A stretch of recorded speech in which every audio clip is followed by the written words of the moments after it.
Bonjour à toutes et bonjour à tous. Je suis ravie de vous retrouver pour vous présenter un livre que j'ai trouvé d'ailleurs avec le magnifique oracle que je viens enfin je viens de faire une vidéo. Voilà, vous verrez, vous avez plein de vidéos à découvrir. Donc c'est un ouvrage qui, en fait, il dépassait des rayons. Donc c'est comme ça que je l'ai vu, puisqu'il a un format, il est assez grand. Il a un format un peu inhabituel. Et je l'ai trouvé très intéressant. Donc c'est un ouvrage qui se présente comme un guide créatif de la sorcière moderne. Voilà le titre. Apprenez à créer des outils indispensables à vos rituels par Molly Roberts. Alors les éditions c'est LTA. Je ne sais pas si vous voyez. Voilà. Donc c'est en fait un ouvrage. Donc c'est une créatrice qui vous donne des idées, des conseils pour créer vos propres outils magiques en fait. Donc c'est une sorcière qui aussi est artiste. Alors je vais vous présenter le livre, mais comme en même temps elle met de manière très intéressante en parallèle la magie et l'art, je vais en profiter pour vous présenter deux autres livres qui peuvent être complémentaires si vous vous intéressez à ce sujet-là, puisque l'art et la sorcière, la création et la sorcellerie ne sont pas si éloignés les unes des autres. Donc justement, vous avez deux livres. Alors, un livre que je ne sais pas si on le trouve encore, on doit le trouver chez un bouquiniste. C'est un livre que j'ai lu il y a longtemps lorsque je préparais ma licence d'art plastique. C'est Vincent Ravalec pour une nouvelle sorcellerie artistique. C'est une réflexion justement des liens qui entre la sorcellerie et l'art depuis la nuit des temps, hein, notamment si on remonte au monde préhistorique, hein, aux peintures rupestres hein, dans les cavernes. Mais pas que ça, hein, voilà, c'est plus une réflexion un peu philosophique et c'est très intéressant. Voilà, c'est un petit livre,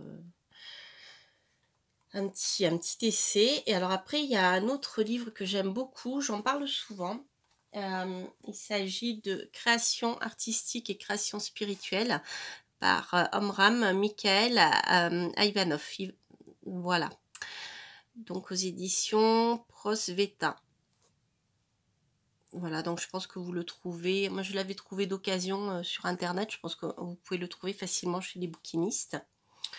Où là, donc voilà, l'auteur nous parle des liens qu'il y a entre.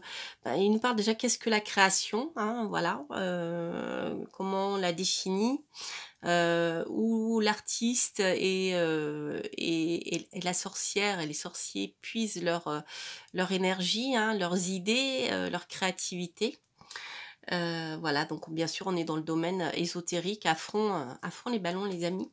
Et l'artiste n'est pas du tout loin de cet univers-là, bien au contraire. Voilà. Donc ça, c'est deux ouvrages qui peuvent vous intéresser après avoir lu cet ouvrage, parce que vraiment, voilà, donc c'est plus un guide créatif, mais l'auteur quand même nous parle de tous ces liens aussi qu'il y a entre la sorcellerie et la création. Alors, vous voyez, donc vous avez déjà une introduction avec des réflexions sur le sujet. Donc, j'ai trouvé ça intéressant. Regardez le sommaire puisque vous allez tout retrouver. Hop.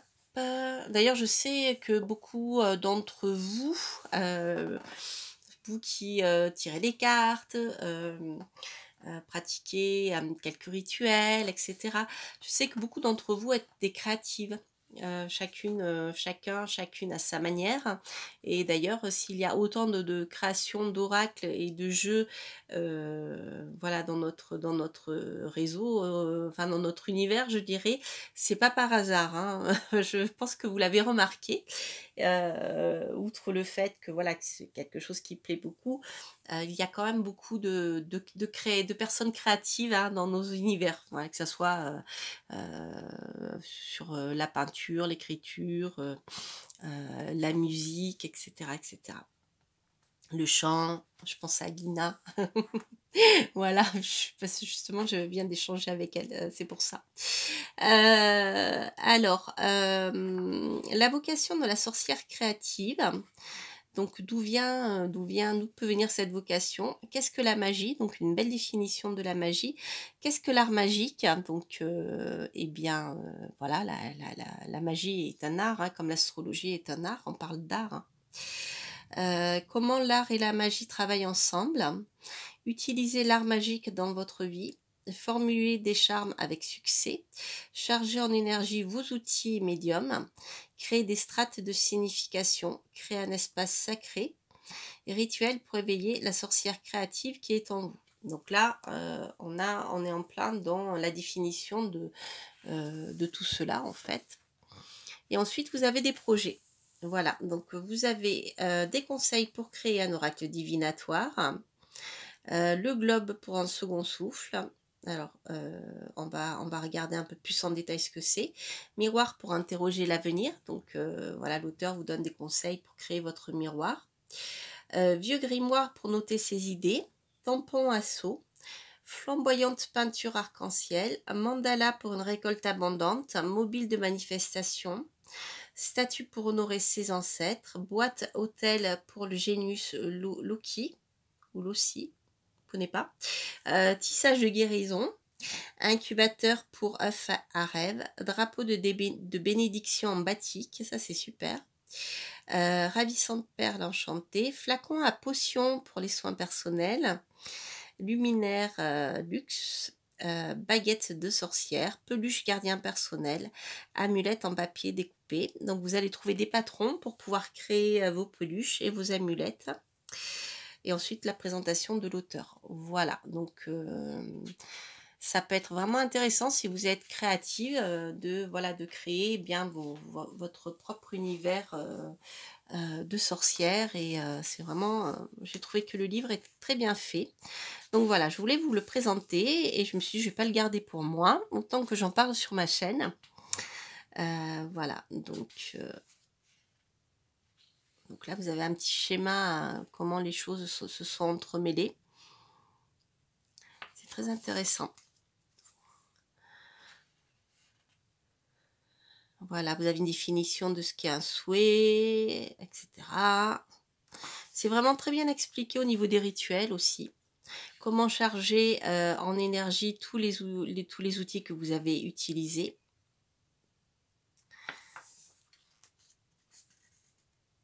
Comment créer, alors les strates de signification, c'est bien par exemple lorsque vous allez créer un outil magique, vous allez travailler sur les symboles. Alors les symboles peuvent être liés à la couleur déjà, puisque la couleur en elle déjà porte une information. Vous avez bien sûr les planètes astrologiques, les symboles en tant que glyphes, voilà. Et les symboles en tant qu'image. Donc les symboles, un symbole c'est tout ce qui est toute image, tout graphisme qui va porter en lui des significations, je dirais intemporelles, ou qui parlent à tout le monde. On est un peu, voyez, dans l'univers des archétypes, si on peut le dire autrement. Mais le symbole possède en lui, voilà, quelque chose qui nous relie tous quelque part, hein. Donc ça, c'est bien pour les utiliser lorsqu'on fait des rituels, puisqu'on va travailler sur une énergie particulière, ou comme on dirait sur un rayon créateur aussi, hein. Voilà. D'ailleurs, si vous voulez savoir ce que est les rayons créateurs, je vous invite à aller voir les émissions que j'avais fait, les chroniques que j'avais faites sur Radio Arcadie, et que j'ai diffusées sur ma chaîne. Vous les avez, hein, si vous allez voir dans une de mes playlists, je ne sais plus comment je l'ai appelée, je crois le domaine occulte, ou en astrologie aussi peut-être. Voilà, ensuite vous avez la partie saison célébration, les phases lunaires, donc ça c'est pour les rituels, donc le meilleur moment pour faire quelque chose, les significations des planètes. Alors après, je vous avoue que au niveau des nouvelles planètes que les anciennes connaissaient pas, ce qui leur a été attribué, je ne sais pas trop. Donc je n'en dirai pas plus, parce que voilà, c'est parce que c'est pas mon univers, donc comme je ne sais pas, je ne dis pas. Mais voilà, vous avez, tous les jours de la semaine, liés aux, planètes du septénaire, c'est-à-dire les 5 planètes plus, les 5 planètes visibles à l'œil nu plus, les luminaires. Et ensuite voilà, l'auteur a rajouté après, Neptune, Uranus, Pluton, Cérès. Voilà. Avec des mots-clés qui vont avec.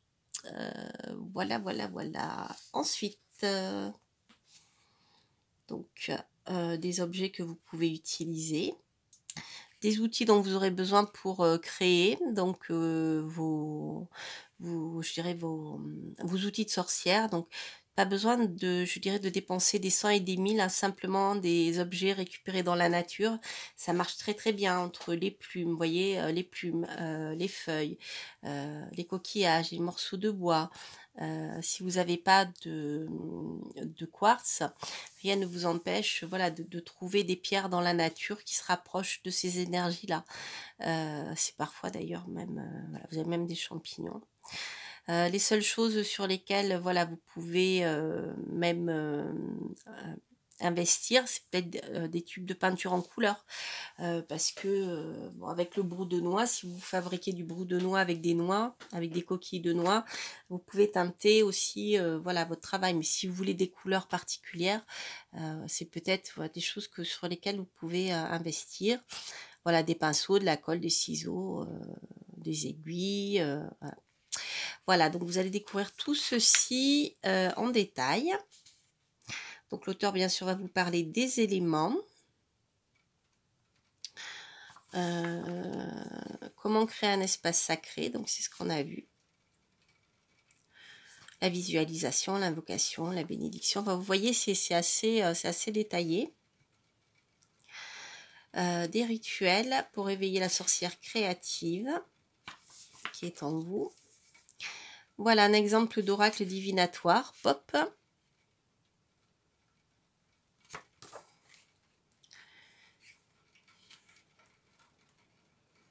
Alors ici, vous voyez, ça peut vous aider si vous souhaitez inclure des messages dans votre oracle ou simplement, si vous ne savez pas trop dans quel ordre vous y prendre, hein, ça peut vous donner des mots-clés pour déjà bien commencer à créer, je dirais, les principales significations comme stop, vas-y, attends, parle, écoute, puissance, secret, bénédiction, inspiration, relation.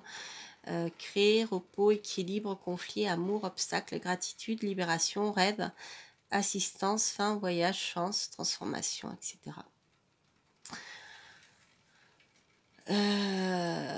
Voilà, donc pour chaque, en fait, voilà, pour chaque chose que vous allez créer, l'auteur vous donne des idées et surtout les outils dont vous aurez besoin. Alors celle-ci, je ne le connais pas, le globe pour un second souffle, mais il m'attire fortement depuis le début. Faudrait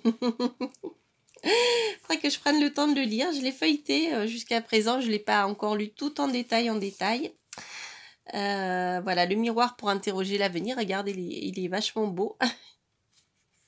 J'adore. J'adore, il est très beau en plus, il est très agréable à regarder ce livre.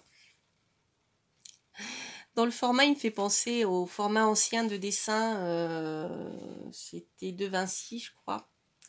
Comment ça s'appelait, je sais plus, quand j'étais petite que je dessinais. Voilà.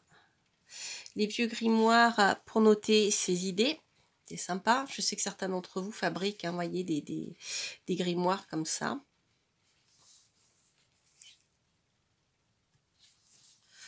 Donc c'est toujours bien de fabriquer son grimoire avec ses mains parce qu'on y met son énergie. Puis voilà.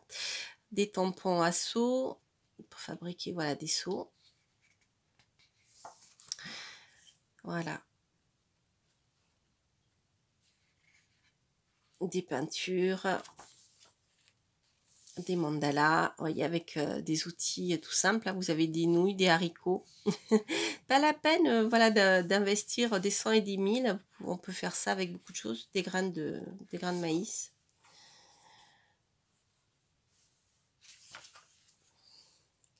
Les mobiles.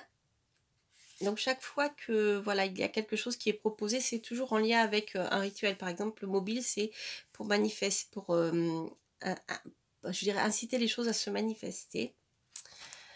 Voilà. Statue pour honorer ses ancêtres. Alors ça, j'adore vraiment. Je trouve ça super, super beau. On se rapproche, vous voyez, un peu de l'esprit de la Santa Muerte et d'autres choses. Même, voilà. Ça me parle énormément. Je pense que je vais travailler beaucoup sur ce sujet-là. Une boîte à hôtel pour le Genius Loci. C'est l'esprit du lieu. Genius Loci. On apprend plein de choses. C'est vraiment intéressant ce livre. Alors après, donc vous avez des tissages. Je vais passer rapidement parce que je ne veux pas que la vidéo soit trop longue. Donc même l'auteur vous apprend à créer un métier à tisser. Donc là c'est le tissage en cercle. Elle vous apprend à créer un métier à tisser pour pouvoir, un petit métier à tisser pour pouvoir, voyez, créer ce genre de choses avec du bois flotté. Un incubateur pour œufs à rêve. C'est vraiment magnifique. Un drapeau de bénédiction en batik. Le batik, c'est génial. Et là, l'auteur vous donne voilà, une technique simple pour pouvoir le réaliser.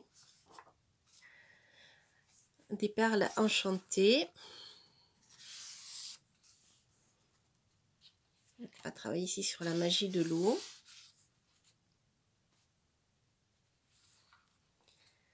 Flacon à potion pour les soins personnels, ça c'est bien sympathique aussi. Vous pouvez récupérer des petits bocaux en verre et vous voyez, ensuite travailler avec soit avec de la pâte polymère, soit avec tout ce que vous avez, du métal.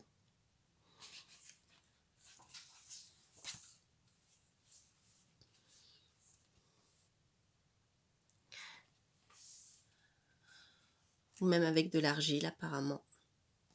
Voyez, salle de bain pour se relaxer, se régénérer. Ça peut être sympa dans une salle de bain. Luminaire. Hop. Peluche gardien personnel, ça c'est super. Alors donc l'auteur vous parle aussi comment le charger hein, pour que ça soit efficace. Voilà. Et donc à la fin vous avez les patrons. Alors amulette en papier et à la fin, hop, ici, voilà, vous avez les patrons pour créer votre peluche. Voilà, donc déjà vous avez de quoi commencer, trouver de nouvelles idées. Puis je trouve que outre le fait de donner des exemples et tout, il y a l'auteur rentre bien dans ce qui est les rituels, voilà, comment on travaille avec les symboles, ce que signifient certains symboles, notamment bien les éléments, et puis d'autres choses, hein, voilà, comme je vous en ai parlé. Voilà, il n'est pas très cher en plus. Et donc, alors attendez, je vais enlever l'étiquette et je vais vous lire le nom de la maison d'édition que je ne connaissais pas. Je vais vous la lire de manière entière parce que là, je n'ai que les initiales. Et en fait, le nom est caché derrière l'étiquette. C'est Le Temps Apprivoisé. Voilà. Le Temps Apprivoisé, les amis. Donc l'auteur c'est Molly Roberts, le guide créatif de la sorcière moderne. Apprenez à créer les outils indispensables à vos rituels. Et donc les deux ouvrages que je vous ai montrés tout à l'heure qui peuvent être complémentaires si vous vous intéressez sur un plan, je dirais plus philosophique, au lien qu'il y a entre la création artistique et le domaine spirituel, même pas uniquement philosophique, hein, c'est vraiment ça permet de comprendre certaines choses en fait, où on puise l'inspiration aussi. C'est celui-ci, Omram Mikhail Ivanov, donc création artistique et création spirituelle. Et si vous le trouvez, je ne sais pas si on le trouve encore, Vincent Ravalev pour une nouvelle sorcellerie artistique. Voilà les amis, je vous embrasse, je vous souhaite plein de belles choses. N'hésitez pas à liker, N'hésitez pas à me dire si vous aimez ce type de vidéo, voilà, ou outre le fait de présenter un ouvrage ou un jeu, j'élargis avec d'autres ouvrages complémentaires. Je sais que ça fait un moment que j'en avais pas fait, donc n'hésitez pas à me dire si vous aimez ce format-là, j'en ferai d'autres.